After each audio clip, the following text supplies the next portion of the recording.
Hello students, in this lecture we will be reviewing the questions in your textbook for the chapter Economic Importance of Bacteria and Fungi under the sections 9.1 to 9.7, okay, which deals with the economic importance of bacteria specifically. So let's start. These are multiple choice questions. Question number 1. Bacteria are no more classified as plants primarily because they are unicellular, they are microscopic, many of them are parasitic, they have no chlorophyll.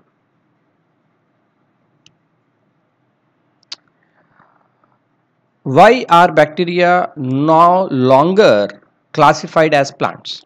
As you all know that plants can do photosynthesis, they can prepare their own food.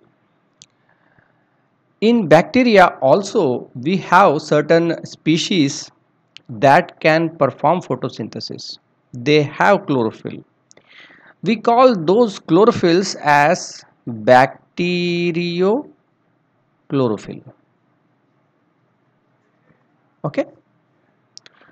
So in plants, whatever the chlorophyll we have different types A, B, C and so on. But specifically in bacteria, the chlorophyll that is present, not all bacteria have chlorophyll. Please remember, only a few species have.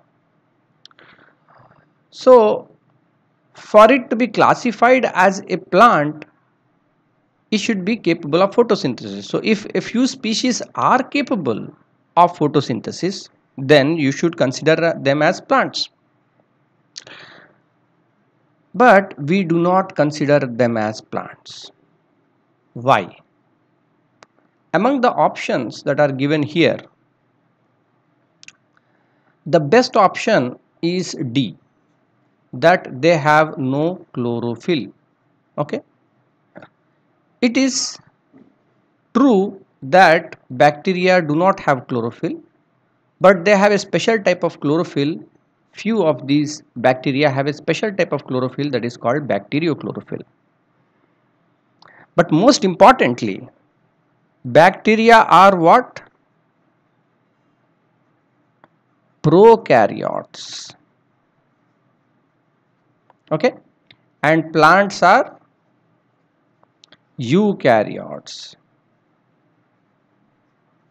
Okay, so this itself is a fundamental difference by which you cannot consider, you cannot classify bacteria along with plants. Okay, even though some of them may have chlorophyll molecules.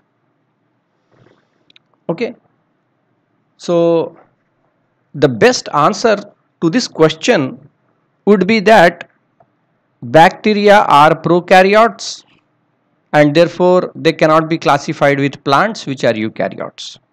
That should be the perfect answer. But what is the second best answer among the multiple choice question options that you have here? They have no chlorophyll. So bacteria don't have chlorophyll, they have bacteriochlorophyll. Okay, the difference is, when you look at this absorption spectrum, okay, absorption spectrum is nothing but very simple. The leaves appear green in color, right? Most of the leaves in plants appear green in color because they are absorbing all other wavelengths of light except green. Okay, so green gets reflected back, everything else is absorbed. Now there are different types of chlorophyll molecules in plants: chlorophyll alpha or chlorophyll A, beta carotene, phycoerythrin, phycocyanin. Okay, and what you are seeing here in the last is bacteriochlorophyll. Okay, bacteriochlorophyll. Where is the absorption? Absorption is in infrared region. Okay, it is not in the visible light region. This is the visible light region. Okay, this 350 to 700 is the visible light region. Okay, visible light. So bacteriochlorophyll is also different because it is absorbing the infrared region. Okay, let us move on to the next question. A particular species of which one of the following is the source bacterium of the antibiotic discovered next to penicillin for the treatment of tuberculosis? I think you will be able to guess. We have discussed earlier in the discovery of antibiotics. First discovered was penicillin, okay, by Alexander Fleming, and next was streptomycin, okay, by Selman Waxman. Okay, what was the species that produced streptomycin? It was Streptomyces. Okay, Streptomyces species, Streptomyces griseus. Okay, let's move on to the next question. Which bacteria is rod shaped? Very easy question, direct question. It is a bacillus. Okay, bacillus is rod shaped. Cocci is spherical shaped. Vibrio is comma shaped. Comma Vibrio. Okay, here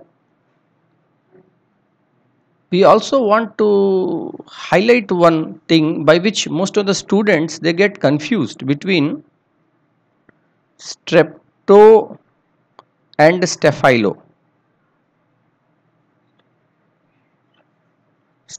Okay, staphylococcus, streptococcus.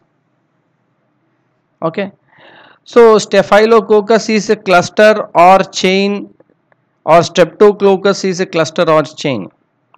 Most of the students confused. So an easy way to remember is, most of you would have heard about the strepsils. Okay, strepsil. Okay, strepsils. So generally in advertisements and all, strepsils you also take for throat infection. Okay, strepsils. So strepsils, strepto, throat. Okay, throat, correct. So throat is long, right? It's a long throat. So you can remember in that way that all along the throat there is a chain of cocci. So it is a streptococci. Staph, staphylococci. Staff sounds something like staff. Okay, staff sounds something like staff. Staff is a group, right? A group of people. So it will be like a group. Okay, so you can remember in this way so that you don't confuse. Moving on to the next question. Which bacteria fixes nitrogen in the soil? Okay, so here you need to pay attention that the question says which bacteria fixes nitrogen in the soil. That means it is a free living. It is not dependent on the plant. Okay, so whether it is a Nitrobacter, Nitrosomonas, Rhizobium or Clostridium. The answer is Clostridium. So nitrogen fixing bacteria are two types. One is free living and the other is associated with the plant. Okay, associated with the plant. Okay, like what you say, root nodules. Example is with root, right? Rhizobium. Rhizo means something to do with roots, right? Rhizobium is the example of the bacteria that is associated with the plant for nitrogen fixing activity. Under free living we have two examples. One is Clostridium, okay, and the other is Azotobacter. Okay, Clostridium and Azotobacter are two free living examples of nitrogen fixing bacteria. Okay, let's move on to the next question. Name the three common types of bacteria. It's a direct. You know that there are the cocci, bacilli, okay, and then there is a spirillum, and we have the vibrio. Okay, these are very common. Match the following: penicillium, definitely antibiotic producing. Diplococci, bacteria occurs in pairs. Streptococci. Okay, remember strepsils, neck, right? Throat में strepsils. So it is long. It is like a chain. Okay. Staph, staph, staph sounds like staff. Okay, it is a group. Okay, don't confuse. That means it is all about group. Okay, you can remember in this way. Next, should you consider the bacteria and yeast as plants? Give reason. Bacteria and yeast, can they be considered to be plants? We cannot consider bacteria in the category of plants because bacteria are prokaryotes, plants are eukaryotes. Okay, directly first stage itself reject. Okay, this is not close to plants. Yeast. Yeast, what is yeast? Yeast is a fungi. Okay, yeast is a fungi. So we use the baker's yeast, okay, for making bread, for making wine. All of these yeast is very important. Okay, yeast does the fermentation. So whether it is can be considered to a plant? No, it cannot. It is a eukaryote, but it does not have chlorophyll. Okay, it does not have chlorophyll. It cannot do photosynthesis, therefore it cannot be considered to be a plant. In what form bacteria may be present in the air? So most common forms in which bacteria are present in the air are in cocci and bacilli form. Okay. Other forms of bacteria are relatively rare in the air. In what respect do you consider bacteria as a simple organism? Okay, simple organism. So we can consider bacteria as a simple organism because not only that it is unicellular, okay, just one cell, but also it does not have the complex membrane bound organelles.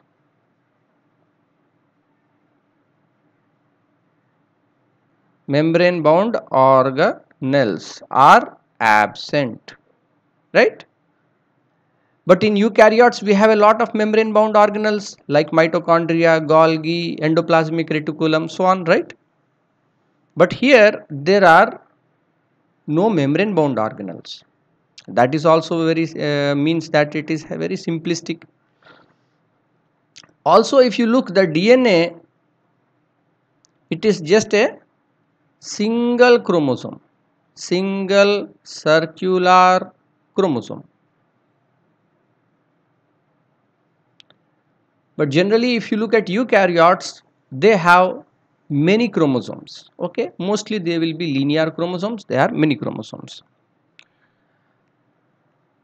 In this way there are a number of other respects in which you can consider bacteria as a simple organism. Okay, next,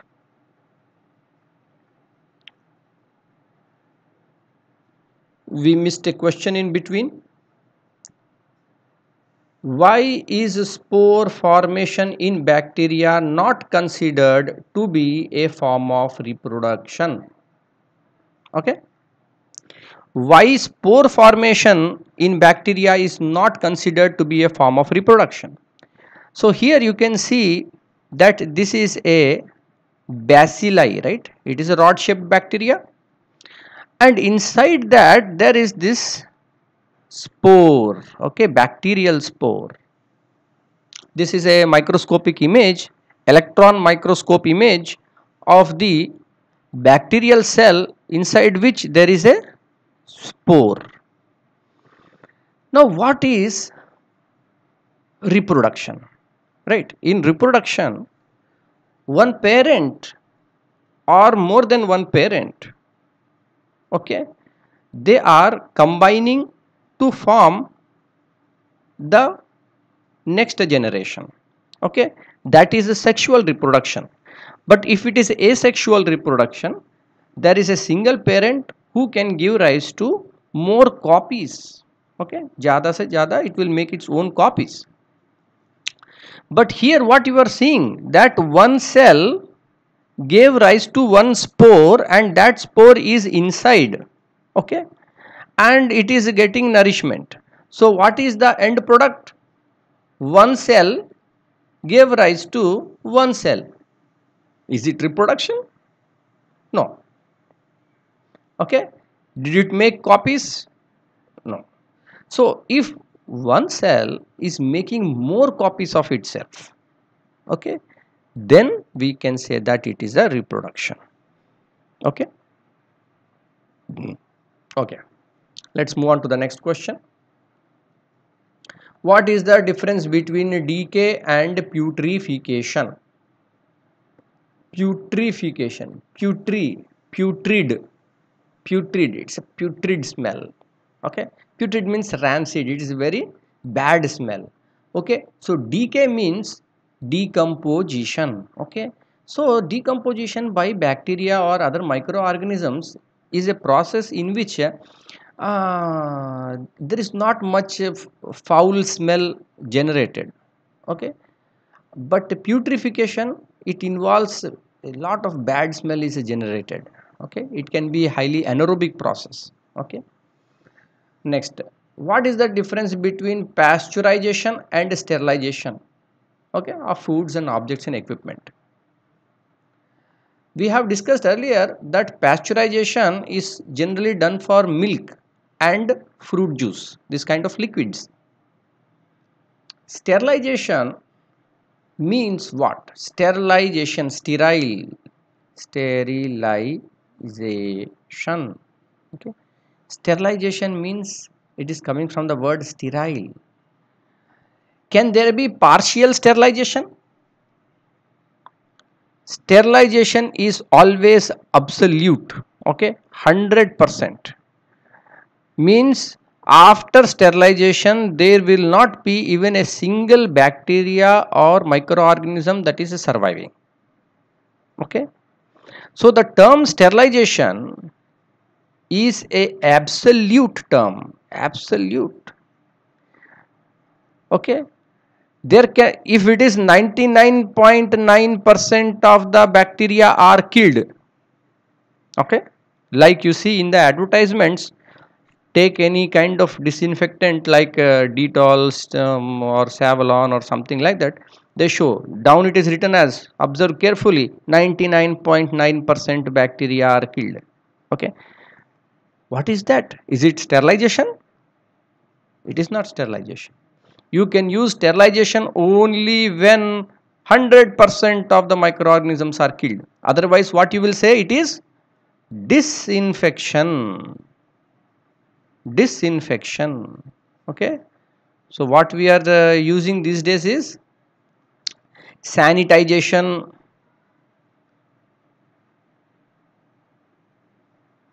Okay, sanitization and so on, these terms are very common these days, right? So we use the term disinfection when we are killing most of the microorganisms, but not 100%. Okay, that is the difference.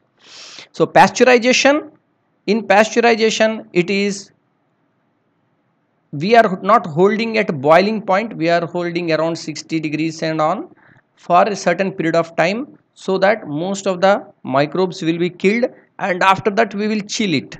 Okay, chill it immediately. So then what happen, it does not allow the bacteria what are remaining to grow. Okay, so in this way we can preserve that material, food material. Okay. Why is it generally advised that every living room in the house should get direct sunlight at least for a short time? Very easy. Sunlight has UV rays. Okay. These UV rays have disinfectant property.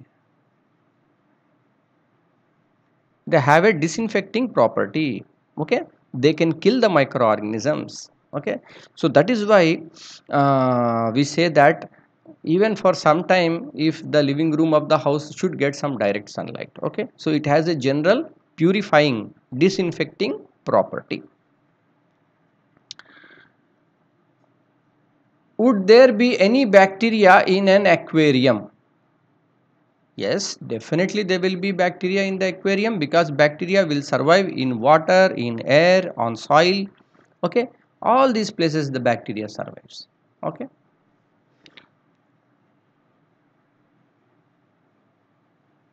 Okay, next question.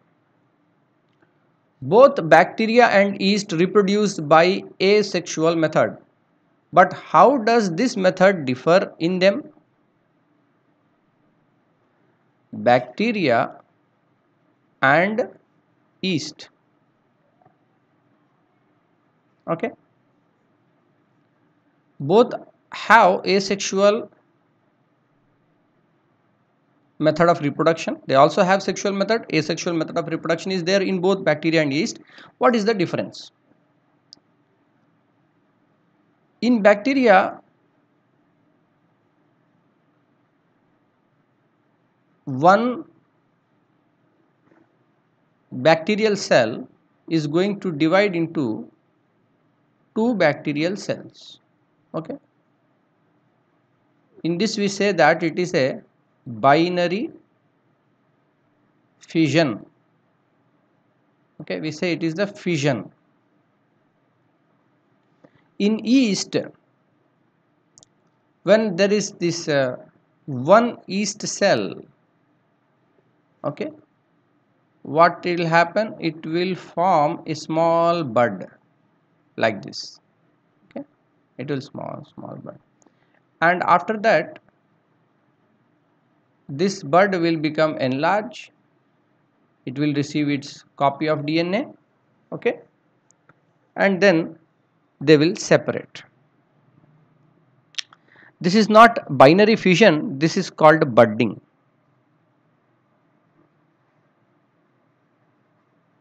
Okay, so both of them are different methods of asexual reproduction.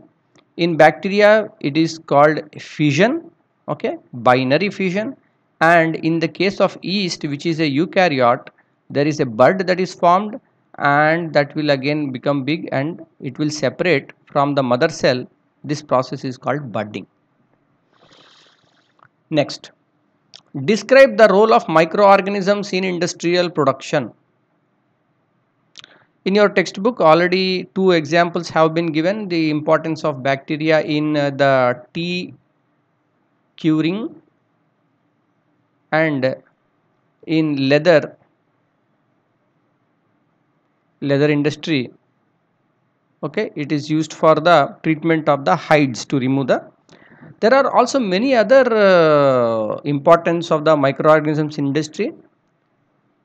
Okay, for the present being we will look in this one, but also you know that important antibiotics and all are coming through the bacteria. They are coming through the microorganisms. Okay, and there are also fungi. What are fungi doing? Fungi are also like mushrooms. Okay, mushrooms, that is also a small industrial production. Okay, and then we have from fungi also many other important products. Okay, like vitamin C.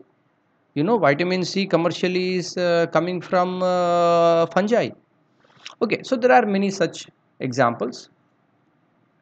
How do bacteria obtain their nourishment? Okay, how do they obtain their nourishment?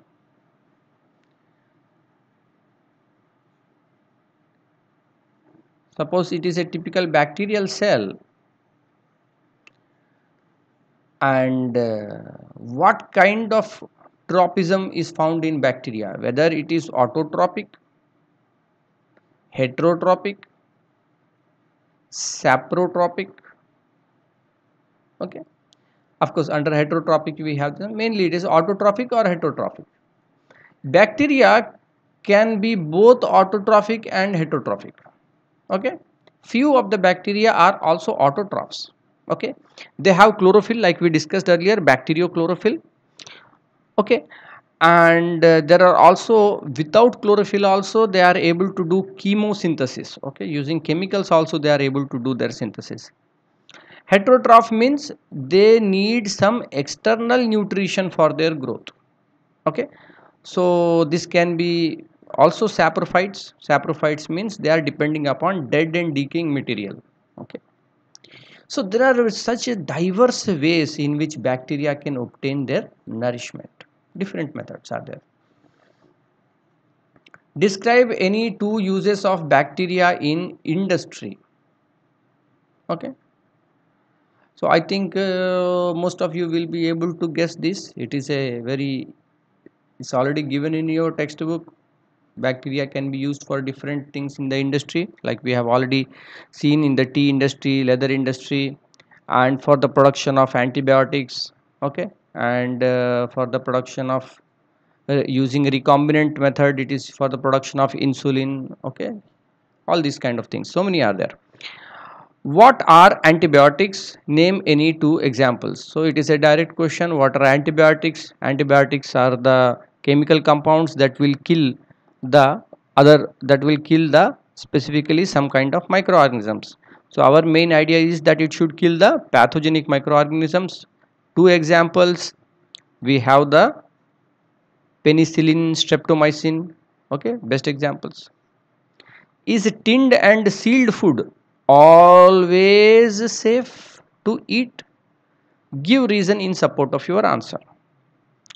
So tinned and sealed food is not always safe to eat. Sometimes you can, whenever you are consuming, because most of the kids these days are also consuming some, like chips and or ready-made foods present in the packets. Okay, so or there may be some fruit juices that are present in tetra packs. Okay, so it will be written down that if you find that this bottle or this package is bloated, if it is because a lot of gas it is expanded and then please don't consume it.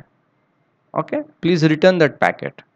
So that means what is happening is, if any bacteria grows inside that, it will produce, by respiration it will be producing some gases like carbon dioxide, right? That will get accumulated inside and that will cause it to expand. So it will also release some kind of toxins. These bacteria that are growing in that one, they are anaerobic bacteria, they secrete some kind of toxins, and that can cause food poisoning. Okay, food poisoning. So coming to the last question, study the diagram given below and answer the question. Briefly describe how nitrogen from the atmosphere is converted to nitrates by leguminous plants. Nitrogen in the atmosphere is converted to nitrates in the leguminous plants. Okay, so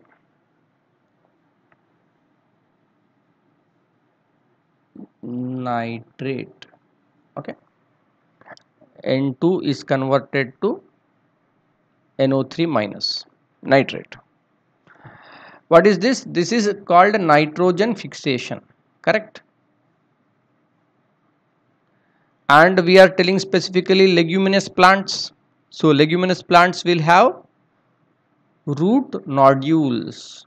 Okay, they will have root nodules, and these root nodules have the bacteria called rhizobium. Okay, so with the help of the bacteria rhizobium, the nitrogen fixation takes place. Name the bacteria that converts ammonium compounds to nitrites and nitrites to nitrates. Okay, ammonium compounds to nitrites and nitrites to nitrates. Nitrosomonas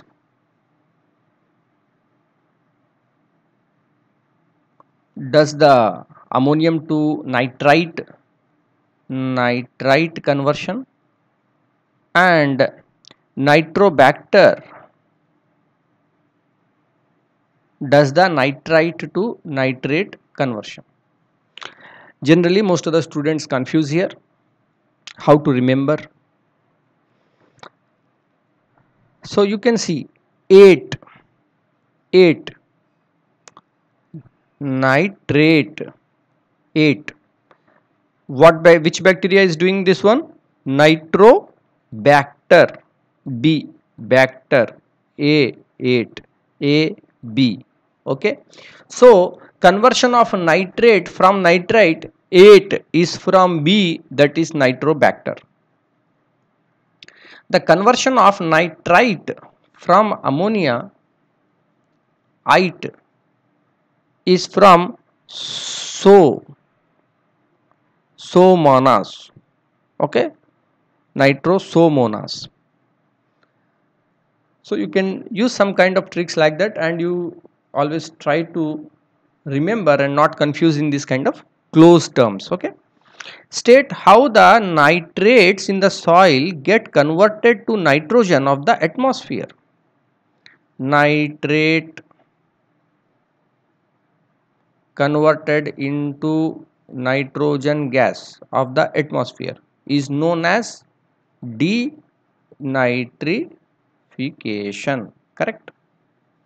So denitrification is by Pseudomonas species. Okay.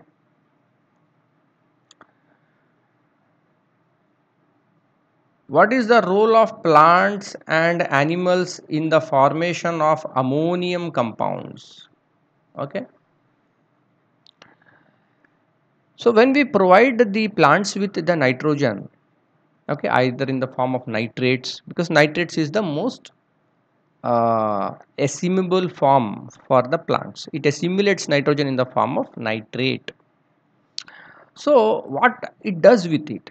It makes the proteins, amino acids. Okay, proteins are again made up of amino acids. So mainly for the production of amino acids, we need this nitrogen compounds. The animals also secrete the nitrogen waste through their urine. Okay, it may be in the form of urea or as some kind of ammonium compound. So in this way, plants after they die, they can contribute their proteins or amino acids back into the soil for the nitrogen, and in animals when they excrete, okay, the nitrogenous material is released. Okay, like same when plants die, their proteins can be recycled. Same way when animals die, their proteins can be recycled. Okay, so if you do have any further doubts in this chapter, then please follow the WhatsApp group, okay, for the class 9 biology from the school, and you can always post your questions there and we'll be ready to answer your questions. Thank you.